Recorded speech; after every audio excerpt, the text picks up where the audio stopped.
Halo, nama saya Sundari. Saya seorang ibu rumah tangga, saya tinggal di Kota Malang. Pada saat ini saya akan bersaksi bagaimana Tuhan mengubah kehidupan saya. Saya seorang ibu rumah tangga yang suka sekali kuliner. Pada waktu saya sebelum mempunyai anak, saya suka sekali makan bakso, makan yang pedas-pedas, makan yang bersantan-santan, gorengan, semua yang tidak baik untuk tubuh saya. Saya sering sekali tidur malam-malam, tidak pernah tidur jam 10, jam 11, tidak pernah. Saya tidur jam 1, jam setengah 2, karena pada saat itu saya harus kerja di rumah, dan kerja saya ini lebih senang saya kerjakan pada malam hari yang sunyi. Nah, pada saat itu pola hidup saya memang tidak benar, makan tidak teratur, sesuka saya pingin makan ya saya makan, kalau saya tidak lapar ya saya tidak makan. Dan kegiatan saya itu saya lakukan terus-menerus setiap hari. Dan waktu saya mempunyai seorang anak, saya tetap melakukan seperti itu. Melakukan makan yang tidak sehat, makan jarang sekali makan sayur, makan buah, jarang sekali. Nah, suatu kali saya sering kali pusing kepalanya. Nah, sering pusing ini biasanya kalau kepala saya pusing, saya mesti makan bakso yang pedas, yang berkuah, yang hangat-hangat.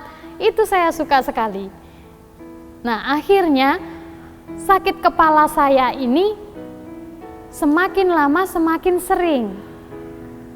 Yang biasanya 1 minggu 1 kali, itu sekarang 1 minggu 3 kali, 2 kali, 3 kali, sering pusing dalam 1 minggu. Nah, saya mesti lari ke makanan karena saya suka sekali makan.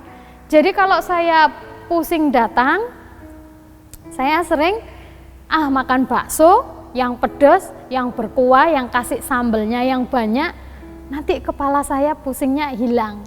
Nah, itu yang saya pikirkan dan itu yang saya lakukan. Pada suatu kali saya melakukan seperti itu, tetapi pusing saya tidak tambah hilang, tambah parah. Suatu kali suami saya pergi pelayanan, saya ke gereja sendiri. Nah, pada waktu malam saya ini di gereja ini pusingnya ini tidak bisa nahan ya. Akhirnya saya pulang diantar teman. Diantar teman, pusingnya ini sudah kelewat batas, ini saya sampai tidak bisa nahan pusingnya sampai berhari-hari.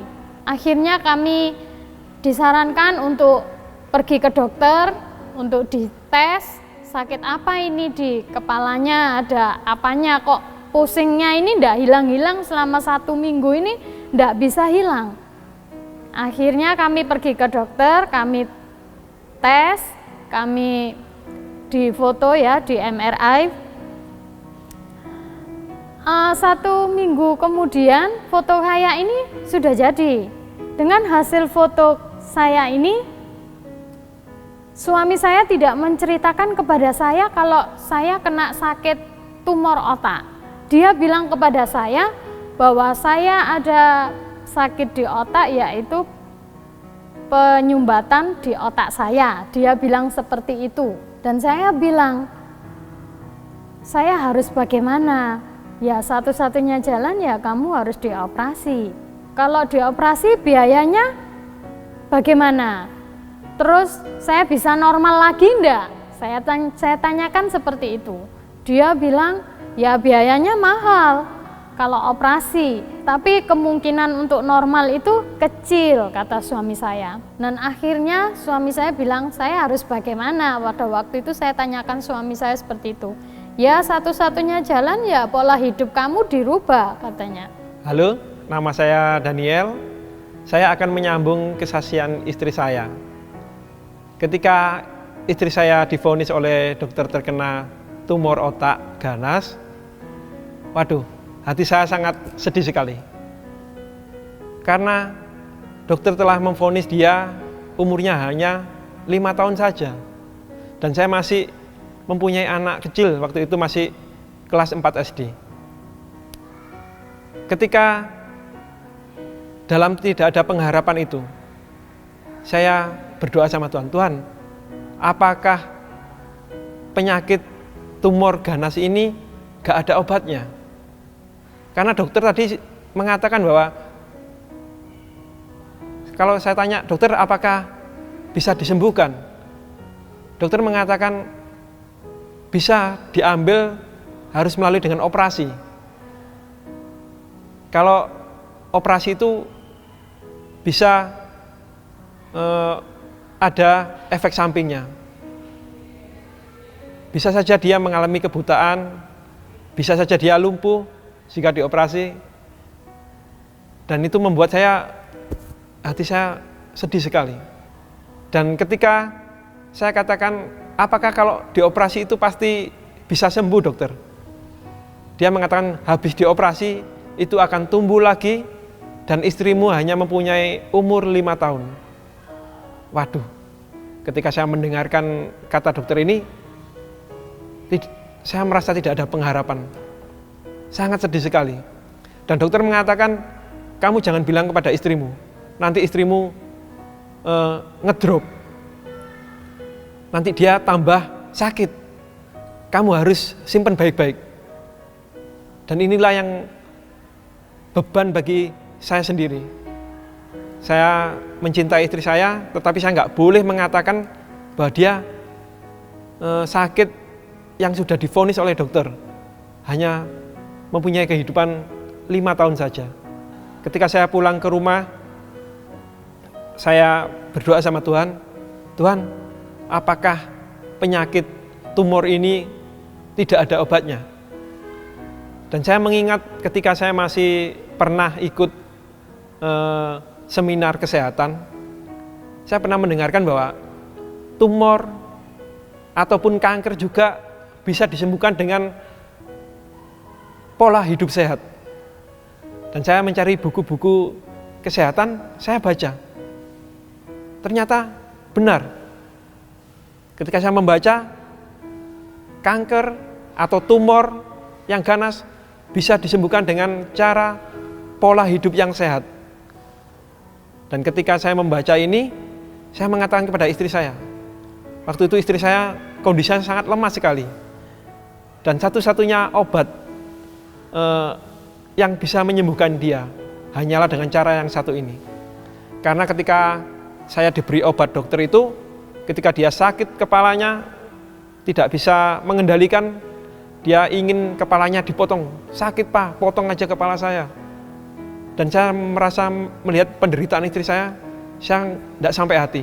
Dan obat yang dikasihkan dokter inilah yang saya berikan kepada istri saya untuk menghilangkan rasa sakitnya aja. Obat ini tidak menyembuhkan, tetapi hanya untuk menahan rasa sakit apabila otaknya terganggu. Ketika dia sakit, saya beri obat, tetapi apa? Lama tidur dia. Tidur sampai beberapa hari, sehingga ketika dia bangun dan beraktivitas kembali, otaknya semakin parah pusingnya. Obat ini tidak bisa menyembuhkan dia. Itu saya lakukan hampir setiap hari. Saya nggak bisa tidur sampai malam, karena harus merawat istri saya. Ketika malam itu pusingnya selalu muncul dengan tiba-tiba. Setiap saat pusingnya selalu muncul dengan tiba-tiba. Tidak ada jeda waktu, sehingga itu yang membuat saya tidak bisa beristirahat. Sehingga saya juga tidak bisa bekerja, dan saya harus merawat istri saya. Puji Tuhan, ketika Tuhan inginkan dengan pola hidup sehat, saya bertanya-tanya kepada seorang teman yang bekerja di kesehatan, di Healing Way, yaitu tempat kesehatan untuk pola hidup sehat. Di situ saya diberi cara bagaimana untuk memberikan jus-jus yang baik untuk istri saya. Dan di rumah dengan pertolongan Tuhan, saya melakukan caranya Tuhan ini dengan memberikan jus-jus atau buah-buahan, sayur-sayuran yang sehat kepada istri saya.